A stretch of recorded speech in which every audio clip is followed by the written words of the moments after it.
सकते हैं। अब सबसे पहले सिमेट्रिस की डेफिनेशन है an mathematical operation apply on regular n gon. ऐसा मैथमेटिकल ऑपरेशन जो रेगुलर एन गोन पे अप्लाई किया जाए having same rotation and reflection is called symmetric. यानी कि अगर हम किसी भी मैथमेटिकल ऑब्जेक्ट पे mathematical object basically regular n gon है यहाँ पे, उस पर हम कोई भी मैथमेटिकल ऑपरेशन अप्लाई करते हैं, वो अप्लाई करने से उसकी रोटेशन और रिफ्लेक्शन जो है वो सेम रहेगी। यानी कि उसके अंदर जो उसका सेंटर है, सेंटर ऑफ द पॉइंट है, वो सेम रहे, तो हम कहेंगे हमारे पास ऐसा ऑब्जेक्ट जो है वो सिमेट्रिक है। Rotation around the centre of regular n gon through angles 2k pi over n are symmetries of regular n gon. आपके पास उन्होंने कहा है कि इस तरह के रेगुलर एन गोन के अंदर अगर 2k पाई ओवर एन से हम इस एंगल के थ्रू हम उसके अंदर रोटेशन कर रहे हैं तो उस पर कोई फ़र्क नहीं पड़ता, वो सिमेट्रिक रहती है, उसका सेंटर वहीं रहेगा आपके पास। 2k पाई ओवर एन उसका एंगल बता दिया है, के की रेंज यहाँ पे 0 से n-1 तक है। यानी कि n हमें जो भी उन्होंने बताया होगा, फॉर एग्जांपल 3 है तो 3-1 2 तक के की रेंज होगी, अगर 4 है तो 4-1 3 तक इसकी रेंज होगी। इस तरह हम के की डिफरेंट वैल्यूज़ पुट करके उसके केसेस बनाएंगे। तो एक जो इम्पोर्टेंट चीज़ है इसमें हमारे पास ये है कि उसकी सिमेट्रिसिस में ये होगा, उसका एंगल जब भी आपके पास होगा 2k पाई ओवर एन के साथ उसमें कोई चेंजेस नहीं आएगा, उसका सेंटर वही रहेगा। फॉर एग्जाम्पल देखें, if we flip it sides then its angle can not be change, so symmetric.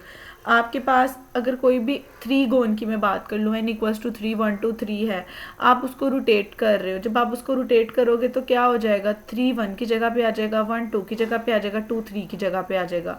लेकिन देखिए उसका सेंटर ऑफ द पॉइंट है वो सेम रहेगा। तो यहाँ पे we flip it sides then its angle can not be change, so symmetric. इसका मतलब हमारे पास सिमेट्रिक रहेगा। अगर उसके रोटेशन करने से भी उसमें कोई चेंजेस नहीं आ रही तो आपके पास ऐसी ऑब्जेक्ट जो है वो सिमेट्रिक होता है। अब इसमें 2 केसेस हो सकते हैं, एन की 2 कंडीशन हो सकती है, या तो एन ऑड हो सकता है या एन इवन हो सकता है। ऑड होगा उसको कैसे सॉल्व करना है, इवन होगा उसको कैसे सॉल्व करना है, यहाँ मैंने यही डिटेल्स बताई हैं। For example if n is odd then there is a reflection across the line connecting vertex to the midpoint of opposite side। आप ये कह रहे हैं कि अगर n आपके पास odd नंबर होगा, यानी कि 3 5 7 9 11 इस तरह odd नंबर आ गया, तो आपने उसकी रोटेशन रिफ्लेक्शन कैसे करनी है, आपने उसके एक वर्टेक्स को दूसरे ऑपोजिट साइड के मिड पॉइंट से कनेक्ट कर देना है। फॉर एग्जाम्पल अगर n = 3 एक नंबर है आपके पास, यानी कि 3 गोन है, 1 2 3 3 साइड्स हैं, तो ये आपको ये कहता है आपने क्या करना है, 1 1 का ऑपोजिट वर्ड जो आपके पास है वो 2 3 का मिड पॉइंट है, आपने इसको अब कैसे फ्लिप करना है, 2 को 3 की जगह, 3 को 2 की जगह। इसी तरह एक और इसके अंदर 3 तरह के केस बन सकते हैं। 1 से आप ऑपोजिट लाइन पर परपेंडिकुलर ड्रॉ कर लें, 2 से आप कर लें वो सामने वाले पे परपेंडिकुलर आ जाएगी उसके मिड पॉइंट पे, इसी तरह 3 से कर लें, तीनों वर्टेक्स से करें। जब आप यहाँ से करेंगे 2 3 शफल होगा, जिसके मिड पॉइंट को टच कर रही होगी अपोजिट साइड की, उसकी दोनों वैल्यूज़ ने आपस में शफल होना है। अगर आप यहाँ 2 से करेंगे तो 1 और 3 शफल होगा, अगर आप 3 से करेंगे तो 1 और 2 शफल होगा। तो इसका मतलब अगर ऑड केस हैं, जितनी इनकी वैल्यू होगी उतनी ही आपके पास उसकी रिफ्लेक्शंस बन जाएंगी। अब जितनी रिफ्लेक्शंस हैं उतनी ही रोटेशंस भी होंगी। अगर n आपके पास इवन नंबर है then there is a reflection across the line connecting each pair of opposite vertex. यहाँ पे आपने उस वर्टेक्स से, हर वर्टेक्स से लेना था, अगर 2 2 हैं तो हमने दोनों के मिड पॉइंट से लेना है। कैसे होगा, जैसे कि ये देखिए अगर n = 4 है आपके पास, 1 2 3 4, तो आपने क्या किया, ऑपोजिट उसके जो मिड पॉइंट हैं ये 4 और 2, इनके ऑपोजिट वर्टेक्स का आपने एक दफ़ा ले लेना है। जैसे अगर आप यहाँ पे 4 और 2 के रिस्पेक्ट से करोगे तो 1 और 3 आपस में शफल होकर ये डायग्राम आ जाएगी। इसी तरह अगर आप 1 और 3 के रिस्पेक्ट से करोगे उसके डायगोनल वैल्यूज़ के रिस्पेक्ट से, तब वो चेंज हो जाएगी। And across the line connecting mid point of opposite sides, और इस तरह भी आप इसका थर्ड केस कर सकते हो कि उसके मिड पॉइंट जो हैं ऑपोजिट के, वो आप करो तो आपस में शफल हो जाएगा, 2 1 की जगह आ जाएगा, 3 4 की जगह चला जाएगा। इसी तरह इन दोनों के ऑपोजिट भी कर सकते हो, 1 4 की जगह चला जाएगा, 2 3 की जगह आ जाएगा। ये मैंने यहाँ पे प्लॉट करके भी बताया हुआ है। यानी कि 3 ऑड केस के लिए भी आपको बता दिया, आपने ऑपोजिट वर्टेक्स से मिड पॉइंट पे करना है। अगर आपके पास इवन नंबर आ गया तब भी आपको बता दिया कि आपने इसको कैसे करना है। अब इसके बाद नेक्स्ट आपके पास आ रहा था set of all symmetries of regular 3 gon. यहाँ इसका एक पर्टिकुलर केस में डिस्कस करने लगी हूँ। जब n की वैल्यू 3 होती है कि आपके पास सेट ऑफ ऑल सिमेट्रीज में n की कोई भी वैल्यू आ जाए, उसको कैसे ग्रुप प्रूव करोगे। आज के लेक्चर में हम इसे ऑड नंबर के लिए करेंगे, नेक्स्ट लेक्चर में हम इसे इवन नंबर के लिए प्रूव करेंगे। अगर ऑड नंबर में n = 3 लेती हूँ फॉर एग्जांपल, तो 2 के पाई ओवर n में n की जगह 3 आ जाएगा। अब 3 - 1 2 होता है, तो इसका मतलब यहाँ पे आपको 3 वैल्यूज़ पुट करनी पड़ेगी। एक दफ़ा के की जगह 0, एक दफ़ा 1, एक दफ़ा 2। आप 0 पुट करोगे 0 डिग्री एंगल आ जाएगा। 1 पुट करोगे 2π/3 120 डिग्री होता है। जब आप 2 पुट करोगे तो ये 240 डिग्री आ जाएगा।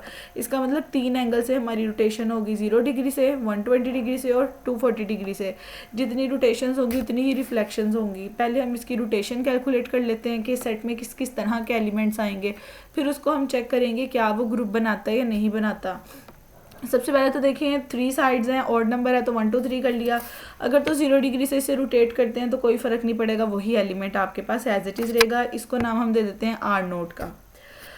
अब नेक्स्ट आपके पास R120, वही डायग्राम बनाई। R120 का मतलब ही 120 के एंगल से उसे रोटेट करना है। जब 120 के एंगल से रोटेट करना है, 1 ने 2 की जगह चला जाना है, 2 ने 3 की जगह और 3 ने 1 की जगह, तो इस तरह की डायग्राम आ जाएगी। तो जो इस तरह की डायग्राम है उसका नाम है R120। इसके बाद R1 240 की बात हो रही है। जो R0 ओरिजिनल डायग्राम है, अगर उसे 240 से करना है तो देखिए पहले 1 यहाँ से यहाँ आएगा 120, फिर 120 को दोबारा आप यहाँ से यहाँ लेके जाओगे 240। इसका मतलब 240 में डबल आपके पास इसने शिफ्टिंग होनी है। 1 यहाँ था तो पहले फर्स्ट शिफ्ट होके 120 से यहाँ पे, फिर 120 ऐड होके यहाँ पे, तो 1 यहाँ आ जाएगा। इसी तरह 2 स्टेप्स आगे होके यहाँ चला जाएगा और 3 स्टेप्स 2 स्टेप्स आगे होके यहाँ आ जाएगा। तो जो इस तरह की डायग्राम है उसको आपने नाम दे देना है R240 का। अब 3 रोटेशन है, 3 ही रिफ्लेक्शंस होंगी। रिफ्लेक्शंस उन्होंने हमें बताई हुई हैं कि अगर हमारे पास ऑड नंबर है तो हमने हर वर्टेक्स के मिड पॉइंट ऑपोजिट साइड से इस पर यहाँ पे बनानी है। जैसे पहले इस वर्टेक्स से बनाई तो यहाँ जो रोटेशन होगी 2 और 3 शफल हो जाएगा, इसको नाम दे दिया हमने S1 का। 2 वर्टेक्स से बनाएंगे 3 और 1 शफल हो जाएगा, इसको नाम दे दिया S2 का। 3 वर्टेक्स से बनाई तो यहाँ 1 और 2 आपस में शफल हो जाएगा, इसको नाम दे दिया आपने S3 का। इसका मतलब यहाँ पे टोटल 6 एलिमेंट्स बनते हैं, 3 रोटेशंस और 3 रिफ्लेक्शंस। अब हमें इसके सेट्स के एलिमेंट्स का पता चल गया है, वो हम यहाँ लिख लेते हैं कि D3 है, सिमेट्रिक इस ग्रुप ऑफ रेगुलर 3 गोन है। D3 है तो इसके अंदर उन्होंने बता दिया R0, R120, R240, S1, S2, S3, यानी आधी रोटेशन आधी रिफ्लेक्शंस आ रही हैं। अब हमने इसको चेक करना है क्या ये ग्रुप बनते हैं या नहीं बनते। इसके लिए हमें इसका कैलिस टेबल बनाना पड़ेगा। बेसिकली इसका जो कैलिस टेबल है वो ये है, यहाँ पे मैंने लास्ट पे बनाया हुआ है कंपोजिशन के लिए। अब इसको कंपोज कैसे करना है, इसके कुछ पर्टिकुलर केसेस के लिए मैं आपको बता दूंगी। वो सारे केसेस को मैंने सॉल्व करके इसका यहाँ पे टेबल बनाया हुआ है। अब इसको सॉल्व कैसे करते हैं, फॉर एग्जांपल अगर R0 कंपोजिशन R0 करनी है, R0 0 रोटेशन की वैल्यू यहाँ पे डायग्राम बना दी, 0 रोटेशन की बना दी। कंपोजिशन का रूल होता है सेकंड वाली डायग्राम पे फर्स्ट वाला प्रोसीजर अप्लाई करना है।